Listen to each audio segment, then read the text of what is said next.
Hello friends. आज हम लोग जो क्वेश्चन को सॉल्व करेंगे, ये क्वेश्चन है यहाँ पर 1+1/1+1/1+1/1+1/1+2/3। तो यहाँ पर इस क्वेश्चन को सॉल्व करने के लिए हमें क्या करना चाहिए? वैसे तो नॉर्मली अगर सपोज कर लो कि सिर्फ क्वेश्चन इतना ही है, यहाँ तक 1+2/3 है, तो क्या करते हो? मोस्टली इसको 3 × 1, 3+2 और यहाँ पर हो गया 5/3।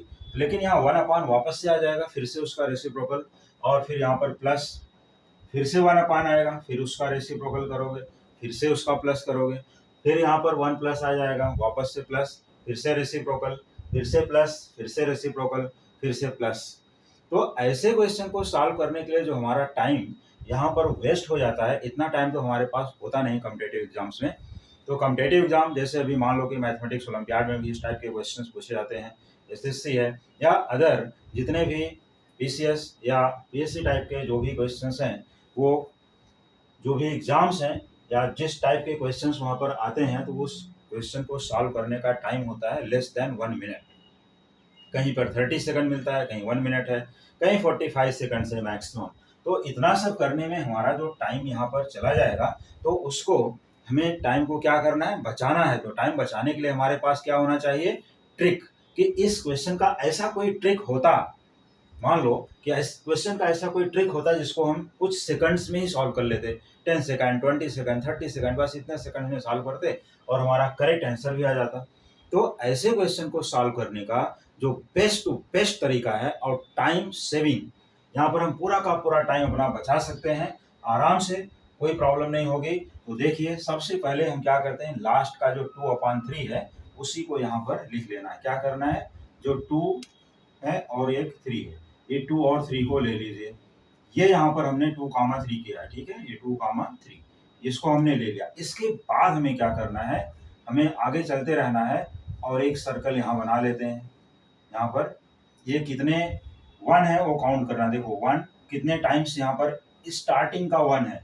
देखो यहाँ पर है 1, 2, 3, 4 और ये है 5। तो इस तरह से हमें यहाँ पर एक समझाने के लिए मैं यहाँ पर सर्कल की हेल्प लेता हूँ, ठीक है। एक मैं यहाँ पर ऐसे छोटे छोटे छोटे छोटे सर्कल्स बना देता हूँ।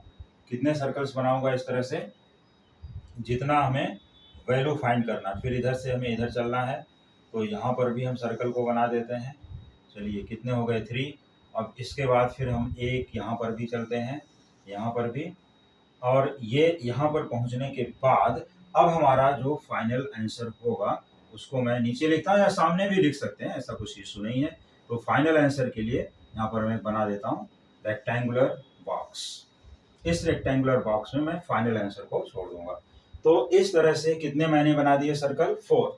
देखो टोटल कितने 1 है, यहाँ से काउंट करना। 1 है, 2 है, 3 है, कोई भी नंबर है, लेकिन प्रोसेस यही होगा अदर देन 1 आने के बाद। जैसे यहाँ पर अगर नंबर 2 हो गया, 3 हो गया, ये नंबर तो कुछ भी होगी, अगर यहाँ पर 1 1 1 1 है तो हम लोग को प्रोसेस को आराम से रिपीट करेंगे और देखते हैं दूसरा आएगा तो उसको मैं अपने दूसरे वीडियो में देता हूँ, क्योंकि इसमें कंफ्यूजन होगा। तो यहाँ पर उसको मैं नहीं ओपन करता हूँ।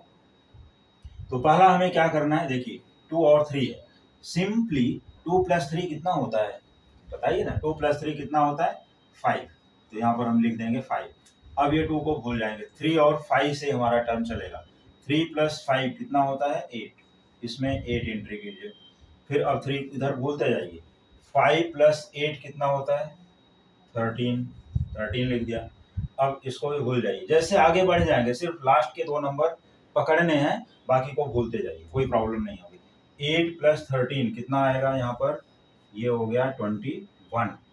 अब इसको भी भूल जाइए, 8 को भी निकाल दीजिए, भूलते जाइए, ऐसे चलते जाइए। अब इसके बाद क्या आता है? देखो 13 + 21, ये 3 + 1 हो गया 4 यहाँ पर, और 1 + 2 हो गया 3। ये देखिए, अब इसको भी भूल जाइए। तो 34 आया ना, ये 21 को इसका डिनोमिनेटर बना दीजिए लास्ट में, जो यहाँ पर बचेगा ये लास्ट के 2। तो 34/21 इसका जो फाइनल आंसर होगा ये यही है, 34/21। तो इसको जब हम पूरा ऐड करते हैं, वो कितना सिंपल है एकदम। एक बार मैं फिर से रिपीट करता हूँ। लास्ट का जो फ्रैक्शन है 2/3 उसको लेना है as 2, 3। इन दोनों को प्लस करना है। क्या करना है? प्लस। तो ये 2 + 3 देता है। मैं यहाँ चाहे तो छोटा सा लिख भी देता हूँ, ऊपर लिखता हूँ या तो नीचे लिखता हूँ, यहाँ पर कर देता हूँ। ये देता है 2 + 3। ये कहाँ से मिला हमें? 2 + 3 से। फिर इसके बाद ये आ जाता है 5। अब ये 5 यहाँ पर जो अगला नंबर है हमारा, देखो 2 + 3 5 आया। अब फिर 3 + 5 ये किसका सम है? 3 + 5 8 आ गया यहाँ पर। चलो ब्रैकेट ही कर देते हैं, बेटर रहेगा। अंडरलाइन भी कर देता हूँ, ब्रैकेट भी कर देता हूँ। अब इसके बाद हमें क्या, ये 5 + 8 ये किसका है? 5 + 8, जिससे कंफ्यूजन ना हो। यहाँ पर ये 5 + 8 है 13 के लिए। और इसके बाद 21 के लिए क्या है? अब ये 21 के लिए 8 + 13, मैं यहाँ इसका बाजू में लिख देता हूँ, ठीक है। 8 + 13 ये है, यहाँ पर हो गया 21। और ये जो 34 आया, ये 34 के लिए मैं यहाँ लिख देता हूँ, ठीक है। ये होगा 21 + 13, तो ये 13 यहाँ पर आ गया। 21 + 13 ये मिला करके हो जाता है यहाँ पर 34, और डिनोमिनेटर में यही 21 को ले लेना है। बहुत ही सिंपल, एकदम बेस्ट ट्रिक है, मस्त ट्रिक है एकदम। आराम से किसी भी इस टाइप का अगर सीक्वेंसिंग सीरीज में इस तरह से कंटिन्यू फ्रैक्शंस दिए गए हैं, तो उनको सॉल्व करने का यही बेस्ट तरीका है। बिना मल्टीप्लाई किए आराम से प्लस करते हुए चले जाना है और सॉल्व कर लेना। फिर से देख लीजिए, 2 + 3 5, अब 2 को भूल जाना है, 3 + 5 8, फिर यहाँ पर 3 को भूल जाना, 5 + 8 13, 5 को भूल जाना है, 8 + 13 21, 8 को भूल जाना है, 13 + 21 कितना हो गया? 34, और यही अपॉन 21। यही है इसका फाइनल आंसर। तो आंसर यहाँ पर मैं वापस से रिपीट कर देता हूँ। आंसर है 34/21। तो यही आंसर हमारा फाइनल आंसर होगा, और जो ऑप्शंस दिए रहते हैं उसमें से कोई एक ऑप्शन मैच हो जाएगा। तो ये 34/21। तो best trick how to solve this type of the questions. तो क्या करना है, अब इसी टाइप के और भी क्वेश्चंस को सॉल्व करने के लिए, बेस्ट ट्रिक जानने के लिए जुड़े रहिए हमारे चैनल से और देखते रहिए coming videos. Thank you so much.